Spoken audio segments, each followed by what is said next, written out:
Proved myself equal to my profession. They said the British Army at New York was reinforced by 15,000 men. I didn't care if there had been 15 times 15,000. I never thought about the numbers. In my opinion, we were Americans, and we were invincible.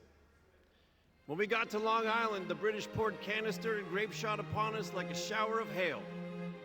The enemy drove our men into a creek at high tide. As many were drowned as killed. My first job in the Army was to fish out the corpses. That scrape was barely over when they hit us again at Kips Bay. Our people were all militia. The demons of fear and disorder seemed to take full possession of anything and everything on that day. When the British fleet let loose with their cannons, I thought the sound would blow my head off. I made a frog's leap into a ditch. Some of the British came so near me that I could see the buttons on their coats. They drove us clear out of New York, all the way up to Harlem Heights. During the retreat, one of the men complained about being hungry. This colonel put a hand inside his coat pocket. He took out a piece of Indian corn burned black as coal. "Here," he said, "eat this and learn to be a soldier." People nowadays, they read the history of the great men, and they think they know what those 8 years of war were like. But nobody could know who wasn't there. Nobody who wasn't a soldier. Everywhere the British went, they left a trail of devastation. Cattle killed and laying about in the fields and pastures, tools hacked apart, barns broken to pieces, wells filled up, families butchered where they stood. I saw towns laid in ashes, people murdered and cast into their burning houses. After the fire was out, I saw families scrambling to find the bones of their relatives among the rubbish. I saw men split like fish to be broiled when they stooped behind the breastworks, but didn't stoop low enough. I saw a shell pass in front of a man's face without touching him. Didn't break an inch of skin, but shattered his skull all to pieces. He fell dead into a trench. And I remember the first man I shot. Took my aim directly between his shoulders, as true as I ever did at any animal in my life. The fire and smoke blinded me, but he dropped dead just the same. I read a pamphlet once where it said the revolution was a time that tried men's souls. Well, I'm here to tell you, it tried men's bodies just as hard. There were plenty who left when their enlistments were up. Some didn't even wait that long.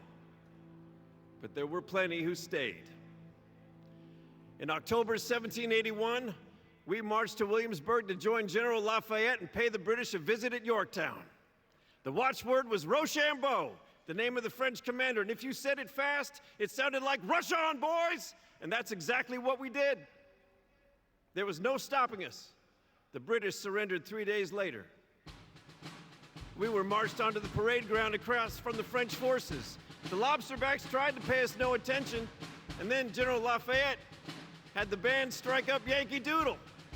When they heard that, the British turned and they saw us. Us. Common soldiers, farmers, shopkeepers, Americans. What they called a rabble in arms. Well, that rabble had just defeated the most powerful empire known to creation.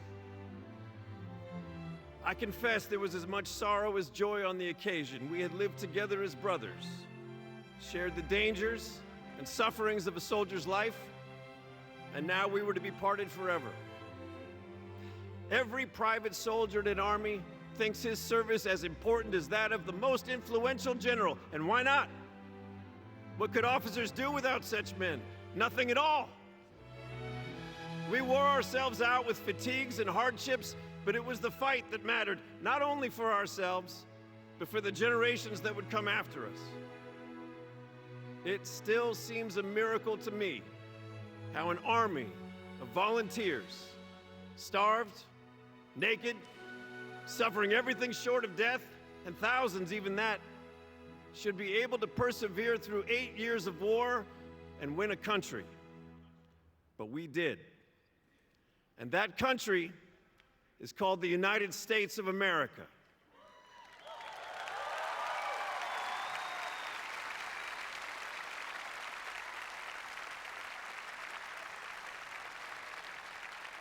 with a song dedicated to every generation of American heroes.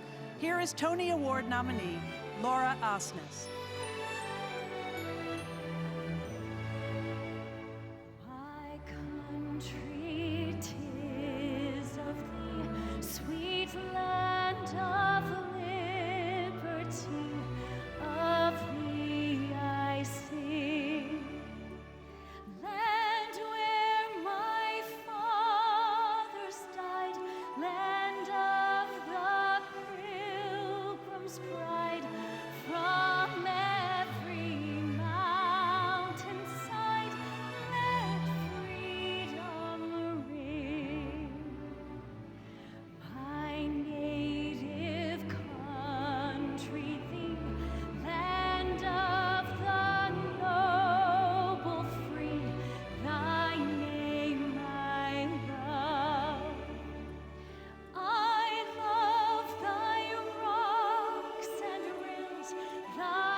Thank you, Laura. Please also join me in thanking America's Orchestra, the National Symphony Orchestra, once again under the direction of Maestro Jack Everly.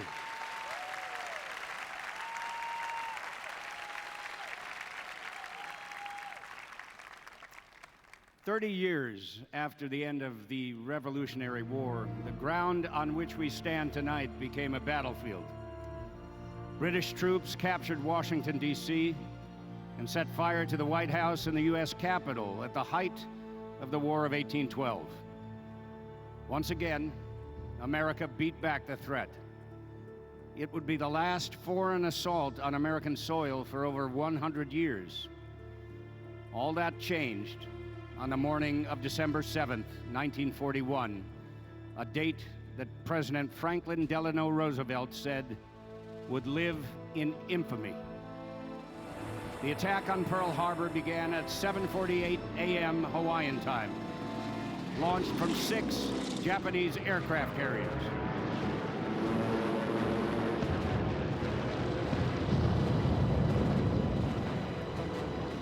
By the end of the attack, the U.S. Pacific Fleet and our naval aircraft were decimated. Over 2,400 Americans were dead, and more than 1,000 were wounded. The next day, the United States Congress declared war on Japan.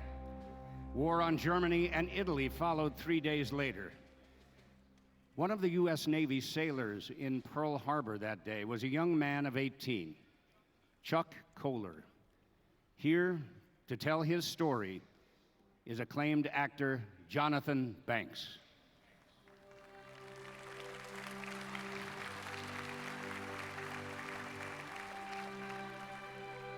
I was born in a log cabin in northwestern Minnesota. My parents were dirt farmers, sharecroppers. It wasn't the kind of life I wanted to live. I knew there was something better somewhere, at least for me. So 2 months and 1 week after my 17th birthday, I joined the United States Navy on April the 3rd of 1941. After boot camp, we left San Diego for the Naval Air Station on Ford Island, right in the center of Pearl Harbor. They put me in what they called the beach party, working maintenance on amphibious patrol aircraft. You forget the bib overalls, I kidded my folks. My uniform in Hawaii is tennis shoes, shorts, and swimming trunks. I stayed in that beach party until December the 7th, 1941. That morning, I was assigned to security watch. Everything looked ship-shape, so I parked myself in a personnel office. I figured a fancy typewritten letter would really impress my mother. Over the clacking of the keys, I could hear approaching aircraft. Nothing unusual about that. We were a naval air station. Planes came and went. At first, I thought it was some of our pilots doing a little hot dogging. Boy, I said to myself, I wouldn't want to be in their shoes when the commanding officer gets hold of them. The next thing I knew, there was a tremendous war. Bomb fragments and shattered glass tore into the back of my head and shoulders. It took me a minute or two to get my thoughts back on track after the concussion of the blast. When I got outside, I could make a Japanese Zero in a steep power drive. Machine gun bullets from that plane were popping and buzzing, and they were whizzing all around me. The duty officer ordered everybody in the ditch to protection. I don't want to be in any damn ditch, I said. We're military men. We should be putting up a fight. I told an ordnance man, let's get guns and ammo and shoot these sons of bitches.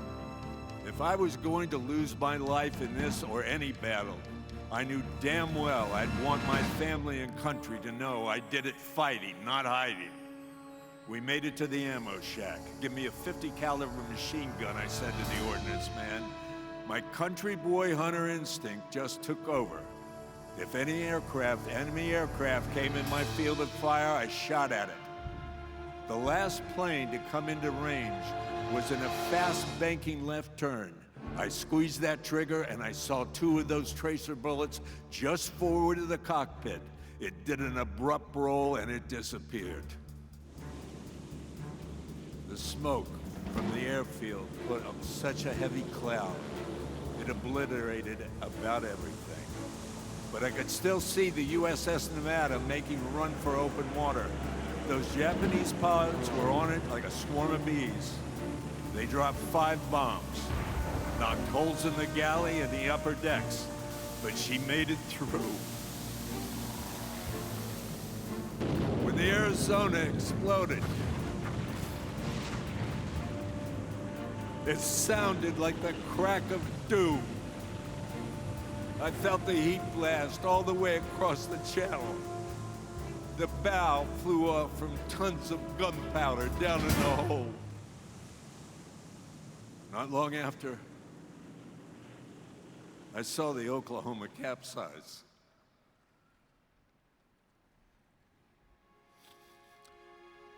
"400 men were trapped on that ship when it rolled over. Nobody could get to them in time. It took days to recover all the bodies floating in water. Our mess hall became a triage hospital. The corpses were stacked up in piles like cordwood. That's a sight you never forget. When I went to my duty station that morning, I was a 17-year-old sailor boy trying to be a military man. When it was over, I think I was going on about 34. But I can tell you, I was grateful to be a part of the response to the attack on December the 7th. And I stayed part of the fight straight to the end. Last thing I did was participate in the surrender of a Japanese garrison on an atoll in the Marshall Islands. We hauled down their flag and raised the Stars and Stripes. When my service to my country ended, I left the war behind me, got busy trying to build a civilian life. I figured what we did had to be done, and now that was over. It was finished. I packed it all away in a box and closed the lid on it and put it aside and forgot about it. And it stayed that way for 64 years. Until my daughter took me back to Pearl Harbor.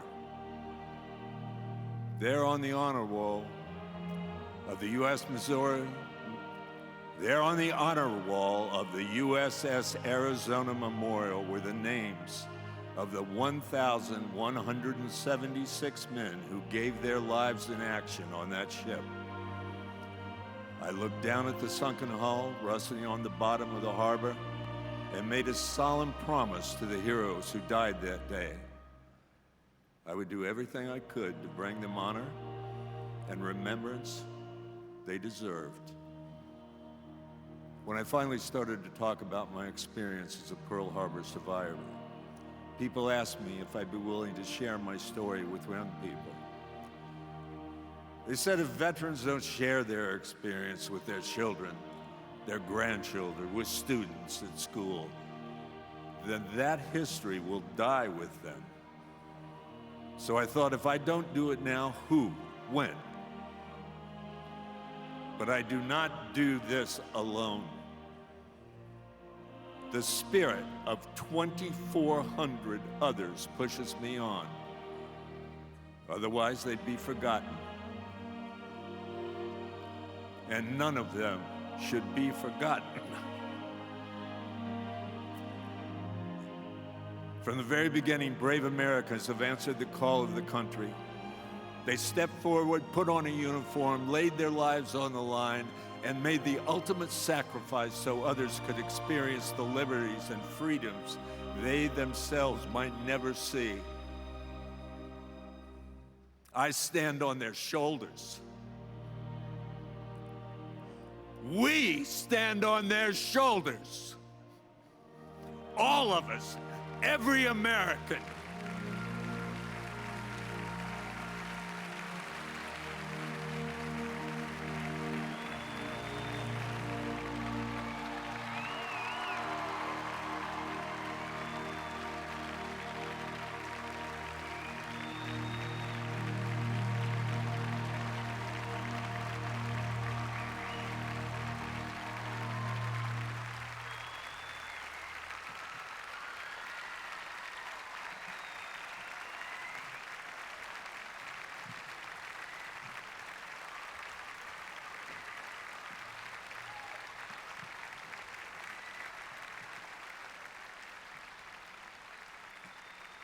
Please welcome country music artist and Marine Corps veteran, Jamey Johnson.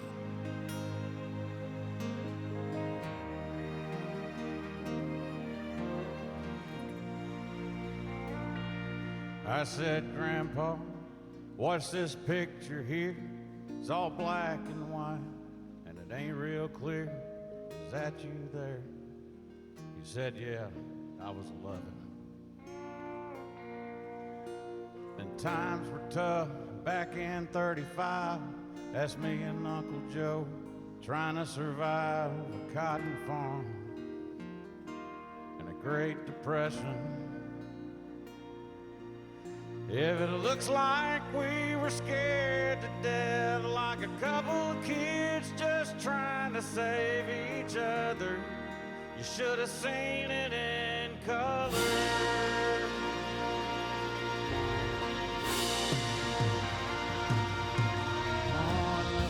He's taken overseas in the middle of hell, 1943, in the wintertime.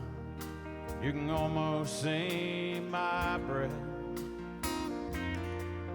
That was my tail gunner, old Johnny McGee. He was a high school teacher from New Orleans, and he had my back right through the day we left.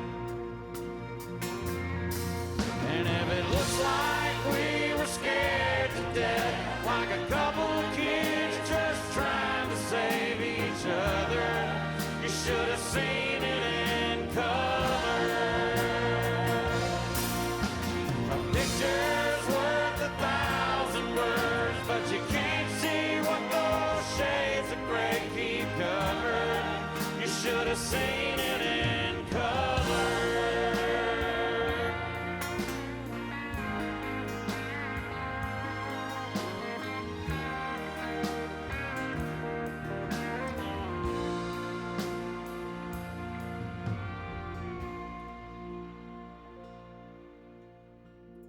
This one is my favorite one.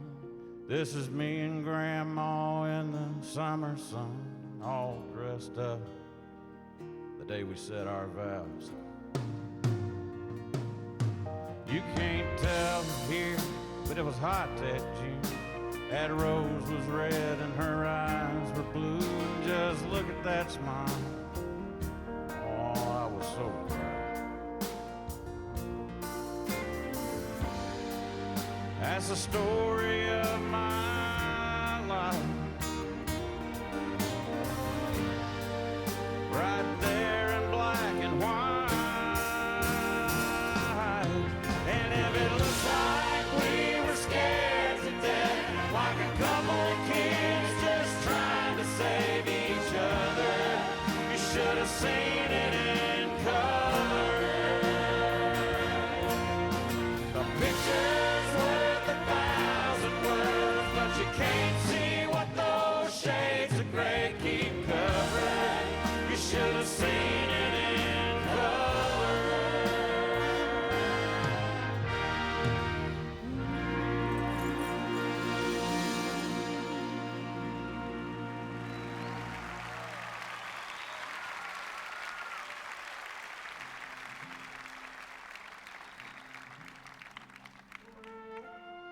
Thank you, Jamie. And thank you, Mr. Kohler, for allowing us to share your story tonight. You are truly an inspiration to us all. With us tonight, representing all who served during the Second World War, are these honored members of America's greatest generation.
Etched into the stone of the Korean War Memorial are 4 words: freedom is not free.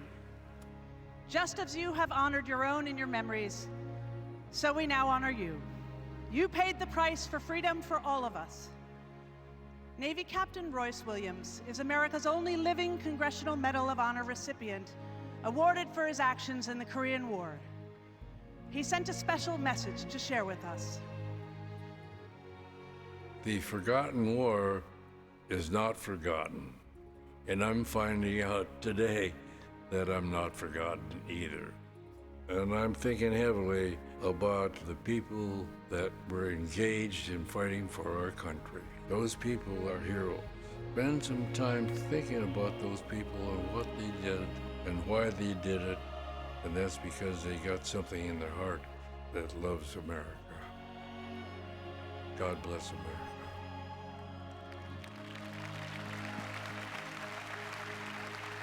Also joining us tonight in person are distinguished veterans of that war. Please rise and thank not only these brave American heroes, but also their fellow patriots across the country.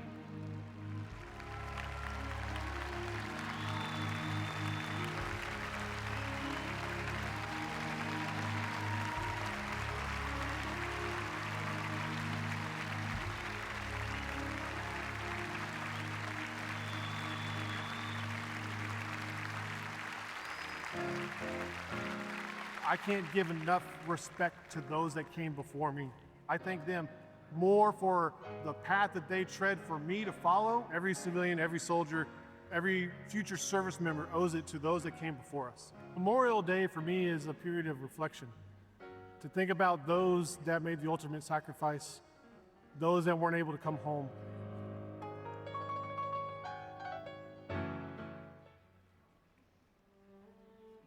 Tonight, as we honor the bravery of over 9 million men and women who served in our armed forces during the Vietnam War era, we also shine the spotlight on their service after the war. Many of them dedicated themselves to connecting with and making a difference for those who brought home visible and invisible wounds of war. But they did so much more than just help our wounded warriors. With their advocacy, they changed support systems and created new ones for veterans of their own generation and those that followed. Like the Vet Centers, where counseling without labels got many veterans through the door, where they could feel there was no shame in asking for help. Their work and their mentoring of younger warriors has created a new model of heroism.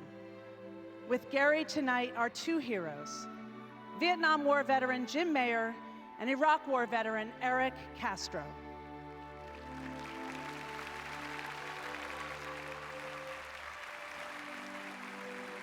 Jim, in 2004, we were honored to share your amazing story.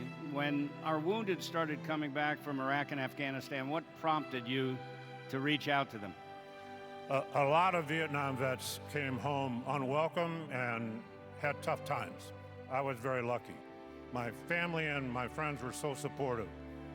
After I lost both my legs in Vietnam, I spent 10 months in Army hospital. The doctors and the nurses saved my life and restored it. But it was the friendship of my fellow wounded patients that really pulled me through. Years later, when the younger wounded warriors started arriving at Walter Reed, I thought, I've lived this. I can volunteer, I can be a visitor, I can say, we'll help you through this, we'll help you connect, maybe even help you have some fun. Eric, how did you feel when someone like Jim reached out to you? After losing my leg in Iraq, I was in a dark place. But after meeting Jim, he helped out a lot. At first, I thought I was going to be dependent on people throughout the rest of my life. But after weeks of meeting Jim, I didn't realize he was an amputee. He was living his life to the fullest. So at that point, I saw that there's a light at the end of the tunnel. 23 years later now, I mean, I'm thriving, reaching out to the next generation of veterans, letting them know they're not alone, they're not forgotten. And thanks to Jim and his generation, they helped us out a lot. Well, thank you both for sharing your stories. Thank you for your service to our country. And now please join me in thanking and acknowledging all the Vietnam War era veterans here with us tonight and those they helped along the way.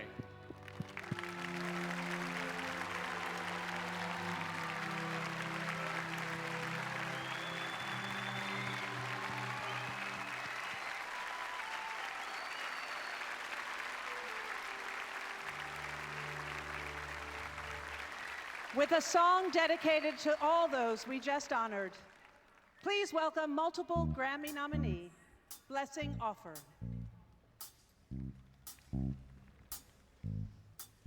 Sometimes I feel like I just keep pretending, and I'm slowly going out of my mind. And I feel like you could be the one who would catch me when my wings won't fly. Would you lift me up? Would you lift me up when the world gets cold and it's all too much? Sometimes I need somebody to remind me what I'm made of. When I'm breaking down, running low on love, need a hand to hold, wanna feel your touch. Sometimes I need somebody to remind me what I'm made of. And lift me up. I've been acting like a brave heart, I've been playing all their favorite parts, but it's been heavy on my bones. It's been weary on my soul. Would you lift me up? Would you lift me up when the world gets cold and it's all too much? Sometimes I need somebody to remind me what I'm made of. Oh, when I'm breaking down, running low on love, need a hand to hold, wanna feel your touch. Sometimes I need somebody to remind me what I'm made of. Oh, and lift me up, would you lift me up? When the world gets cold and it's all too much. Sometimes I need somebody to remind me what I'm made of. Ah, would you lift me up? Would you lift me up? When the world gets cold and it's all too much. Sometimes I need somebody to remind me what I'm made of. Oh, and lift me up.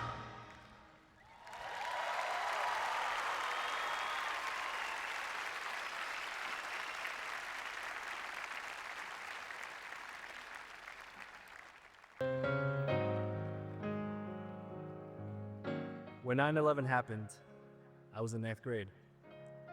And I remember everyone getting pulled into the gymnasium when we heard the news that the World Trade Center had been attacked. As Americans, we're not untouchable, but we came together and you felt that sense of community. You felt that sense of brotherhood. People putting aside their differences to come together for a common cause. You know, we're all Americans. 25 years later, I'm in the military now, serving America and fighting for our freedom.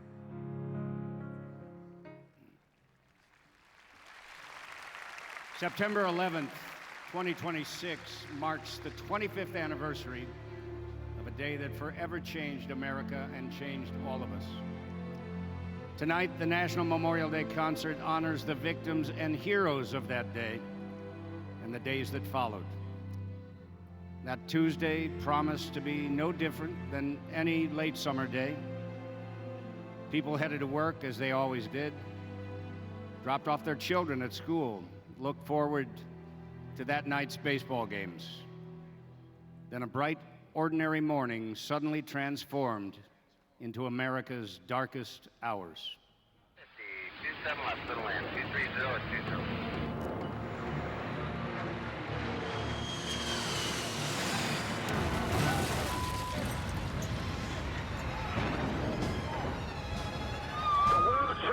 That tower number 1 is on fire. We just got a report that there's been some sort of explosion at the World Trade Center in New York City. Send every available ambulance, everything you got to the World Trade Center now. You gotta get off it. Keep going, all right? Keep going. Fire crews are descending on this area. Oh my God. That looks like a second plane. This looks like it is some sort of a concerted effort to attack the World Trade Center that is underway. That's 30 some odd floors. We are totally powerless in knowing what's going on here. Washington has to take the position that they're under some form of attack. Looked like a commuter plane crashed right into the Pentagon. What started in New York is now happening in Washington. The FAA has ordered all aircraft currently in the air over the United States to land at the nearest airport. I'm on 93 and it's been hijacked by terrorists. They have a bomb. Mostly I just wanted to say I love you. Mark, this is your mom. If you can, group some people and try to take over the aircraft. I just saw the smoke come up and the explosion shook the house clear over here. They say the fire is also spreading downward now through the tower. You can see the firemen assembled here, the police officers, FBI agents, and you can see the two towers. A huge explosion now raining debris on all of us. We better get out of the way.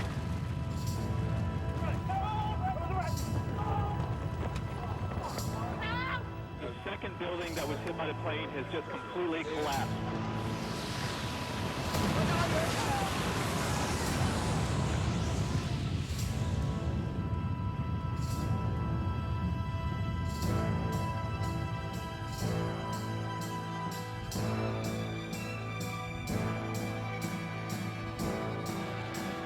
On that day, a quarter century ago, 2,977 human souls were lost.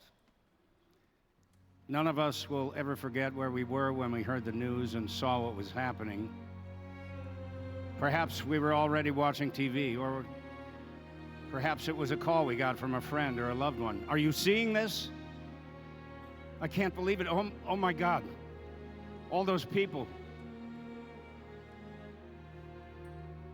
Over the next few hours, our disbelief turned into shock, then tears, then anger. And then, over 300 million Americans joined together, united by our collective need to do something, anything, to help. What could I do? What could any of us do? Some rushed to donate blood. Others went to pray. And in those hours, what was forged in our national spirit was this: our enduring promise to those we lost to never forget. 25 years ago, a country music legend wrote a song that helped Americans find meaning and solidarity in troubled times. With his Nashville performance of Where Were You When the World Stopped Turning, here is Alan Jackson.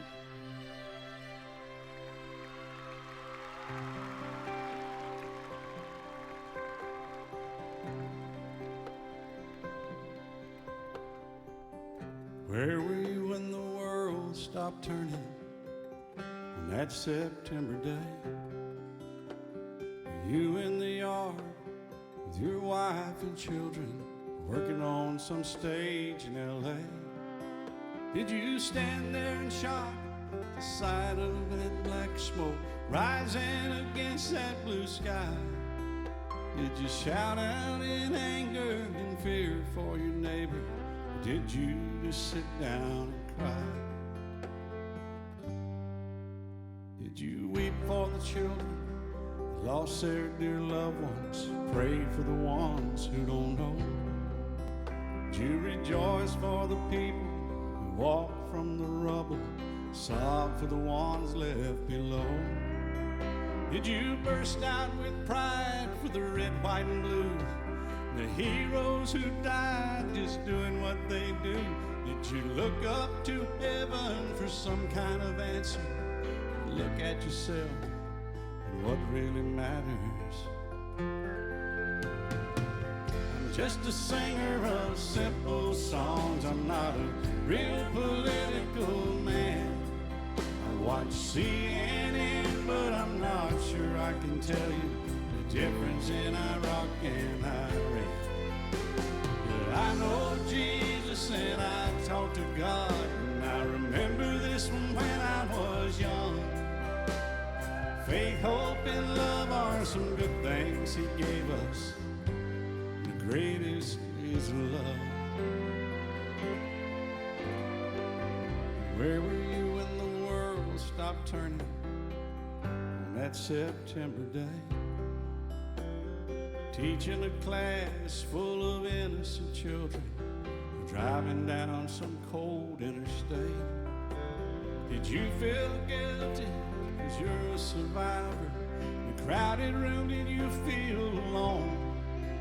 Did you call up your mother and tell her you loved her?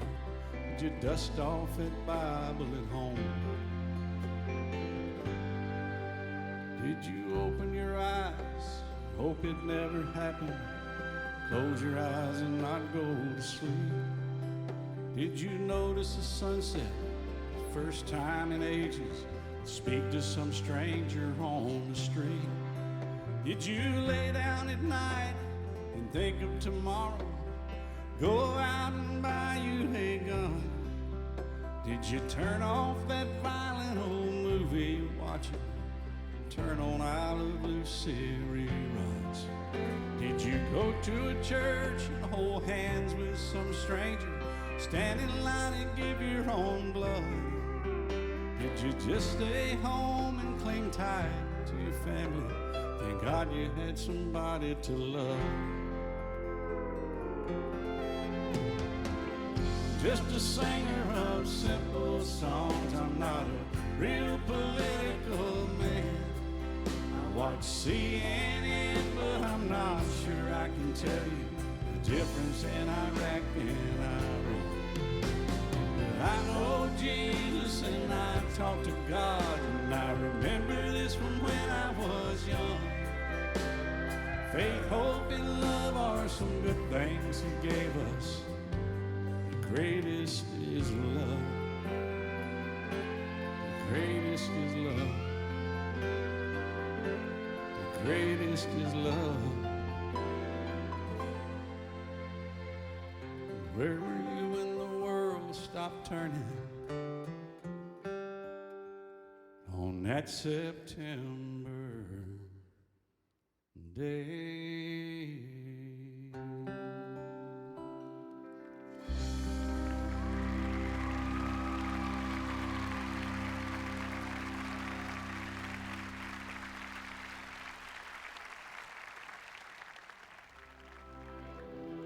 There were so many Americans who leapt into action on September 11th in New York, on Flight 93, and not too far from here at the nerve center of our national defense.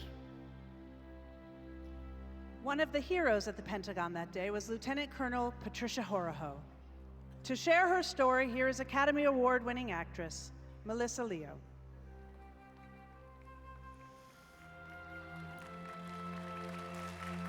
My dad fought in World War II, Korea, Vietnam. I was born and raised at Fort Bragg. Even so, I think I shocked my whole family when I came home one day and said, "I'm joining the Army." I trained as a nurse in mass casualty response. And what I learned was that preparedness allows you to react when you need to. You don't think twice. You do what you have to do. In August 2001, I was assigned to the Pentagon, working on health policy. September 11th was a perfect fall day.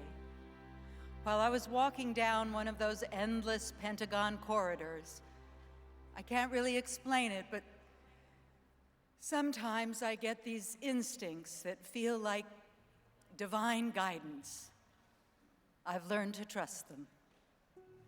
This voice inside my head kept saying, "Don't go down that hallway." Then I heard someone yell, "The World Trade Center's been hit." I turned into an office where people were watching the plane strike the South Tower. My instincts kicked in again. I said it out loud. There's going to be a series of attacks. We're next. A few minutes later, the whole building just shook. A strange kind of calm came over me, like time just stopped. I ran straight to the impact site. Smoke was billowing out of this gaping hole in the building. The ground was burning hot. Plane debris was everywhere, jagged pieces of glass and smoldering metal. People were trying to find their way out of the darkness and the fire, breaking windows, trying to escape in any way possible. At that point, we had no supplies. Then an aid bag appeared, IVs, needles, gloves, tubes for intubation. A one-star general came up to me and said, "What do you need?" I said, "Your belt for a tourniquet." We were doing battlefield triage on the grounds of the Pentagon. It wasn't easy trying to create order in the middle of chaos. Ambulances started arriving, the fire department, urban search and rescue, the FBI. By the time all air traffic was grounded, we'd gotten a host of severely burned patients out by airlift with a fighting chance to survive. This is what war feels like, I thought. We're at war. This is what my dad lived through. The stench of jet fuel was overpowering, but people never stopped going back inside the building to find survivors. Everybody pitched in. By nightfall, it had turned into a recovery operation. We knew there wouldn't be any more coming out alive. That was a hard moment. Through the smoke, I could see the firemen unfurling the flag on the roof of the Pentagon, and that sight drove home for me that the words United States of America weren't just words. We were united in our resolve because everyone came together on 9/11. When the list of casualties was printed, I just kept praying, please, God, don't let me know anybody. And then, among the names, I saw my office mates, Major Ron Milam and Sergeant Major Lacey Ivory, and my colleague, Lieutenant Colonel Karen Wagner. We lost 184 lives at the Pentagon. But one life touches so many others. No one thought it would be their last day. Their wives and husbands thought they'd be coming back home. Their children thought they'd be coming back home. But they never did. Our enemies underestimated us. They saw us divided and they thought they could take advantage. But the terrible cruelty they brought down united us in ways they could never understand. As we get closer to the 25th anniversary of 9/11, I feel this ache in my heart that people have already begun to forget. Memorial Day is our shared bond. It's our nation coming together to remember those who perished and to show our gratitude for those who stepped up and gave their all. There is power in that memory. As we honor their sacrifice tonight, every one of us must ask, how do we serve? When I saw our flag waving through all that smoke and flames, I saw threads of courage. I saw threads of sacrifice. I saw threads that bind the history of our nation, a legacy of service, of duty, of unity. That's what I saw that day. And that's what I still see.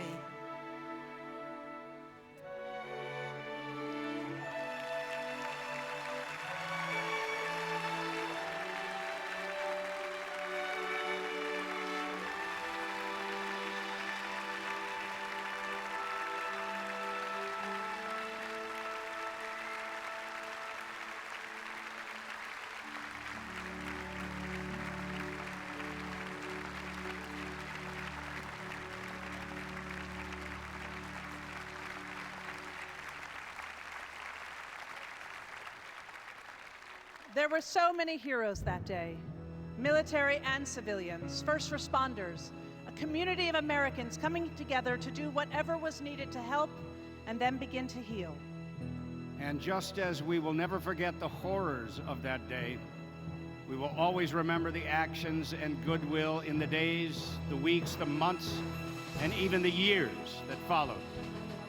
Please rise and join us in thanking and honoring those who answered the call in New York, the Pentagon, and Shanksville, and who represent all those who did so across the nation.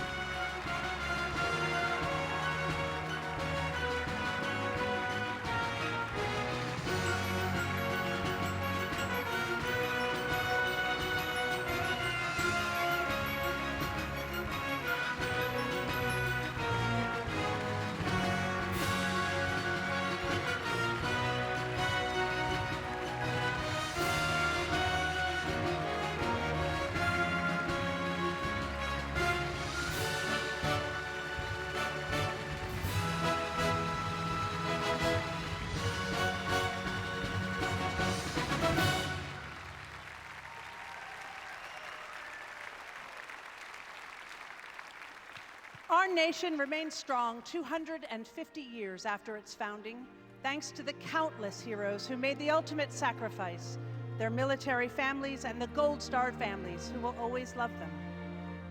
He looked at me in a way I've never seen my son look at me, and he said, you know, Dad, I've got to go. My men are waiting on me. And I said, okay, you go, but you take care of those men and you bring them all home. He didn't come home alive, but the rest of those men made it home. I hear the words, I regret to inform you. It's your worst nightmare. It's surreal because you say it's 12, 13 years, but my mom heart says it was yesterday. And you wonder what he's like. You just pray, and you know he can hear you, and he's right there with you all the time. I had to bury my child. I ain't the same person no more. Never will be. I never heard my daddy cry to that day. When I got that news, it just shook me to the core. Daddy's gonna be God's soldier now. And he said, but I will miss him. And I said, I will miss him too, but we are never gonna forget him. They paid the supreme price for our freedom, and it is for those heroes and their families that we now play taps.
With a song dedicated to all the heroes we've lost, please welcome back Marine Corps veteran Jamie Johnson.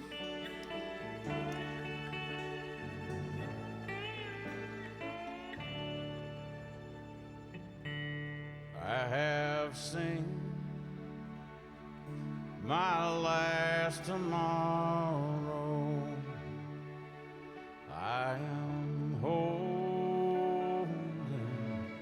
my last breath. Goodbye, sweet world of sorrow. My new life begins with death. I am standing on the mountain. I can hear the angels' song. I am reaching over Jordan. Take my hand, Lord, lead me home. We all love Mike, and we honor his selfless service for this country every day. Memorial Day for them is probably the most important day of the year. All my burdens are behind me. I have prayed my final prayer. Don't you cry over my body, 'cause that ain't me lying there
Take my hand, Lord, lead me home.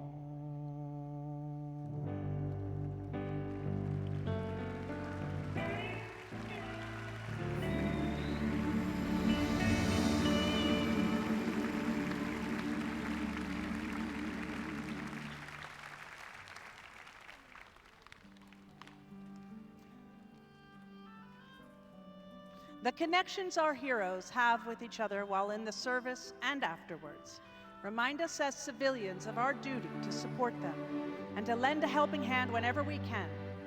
That means reaching out to America's Gold Star families, for they are the ones who, through the willingness of their loved ones to serve and sacrifice, have kept the dream of the United States of America alive. There are so many ways each of us can do something, and not just on Memorial Day, but every day of the year. On our website, you'll find links to organizations dedicated to helping veterans, Gold Star families, active duty military, and their families. And if you or someone you know is at risk, experiencing symptoms of emotional distress, or having thoughts of suicide, help is available. Please reach out and connect to care.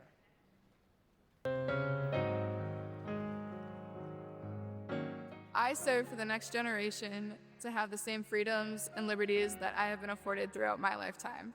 It comes back to those 3 core values: honor, courage, and commitment. We're there for our freedom. We're there to protect and serve.